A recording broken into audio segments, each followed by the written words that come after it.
अस्सलाम वालेकुम नाज़रीन, महरान टीवी न्यूज़ में के भलीकार माहिया फराशा सबका पहिरियों हिकु नज़र हेडलाइन ते। अमरीकी सदर डोनाल्ड ट्रंप ईरान सां जंगबंदीअ में वाद जो ऐलान करे छॾियो। आबनाई हुर्मुज़ वटि ईरानी जहाज़नि जी नाकाबंदी बरक़रार रखण जो फ़ैसिलो।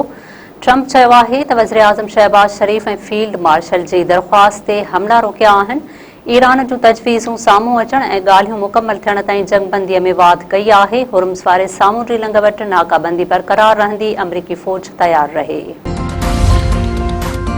वज़ीर आज़म शहबाज शरीफ़ जंगबंदीअ में वाद ते अमरीकी सदर जा थोरा मञिया। शहबाज शरीफ़ चयो आहे त अमरीकी सदर असांजी दरख़्वास्त खे ख़ुशि असलूबीअ सां क़बूल कयो आहे। मां पंहिंजे ऐं फील्ड मार्शल आसिम मुनीर तरफ़ां अमरीकी सदर जो थोराइतो आहियां। पंहिंजे बयान में वज़ीर आज़म वधीक चयो आहे त पाकिस्तान ॿिन्ही मुल्कनि में तकरार ख़तमु करण लाइ पंहिंजूं कोशिशूं जारी रखंदो। उमीद आहे त ॿई धुरियूं जंगबंदीअ जी पासदारी कंदियूं। ईरानी स्पीकर जे मशीर महदी मुहम्मदी चयो आहे त अमरीकी सदर जी जंगबंदीअ में वाद वारे ऐलान जी का बि अहमियत नाहे। हार खाईंदड़ धुर शर्तुनि जो हुकुम नथी ॾेई सघे।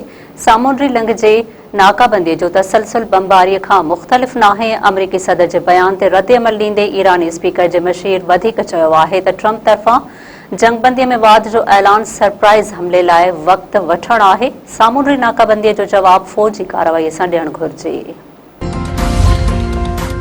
जुडे वेझो गोरहारी नारी मुड़ुस हथां कारहें जे इल्ज़ाम हेठि घोटा ॾेई क़तल ॻोठ मोहम्मद असलम नग़ारीअ में 19 वरनि जी शाहिदा माछीअ खे मुड़ुस बेदर्दी सां क़तल करे छॾियो। जवाबदार जावेद माछी गिरफ़्तार।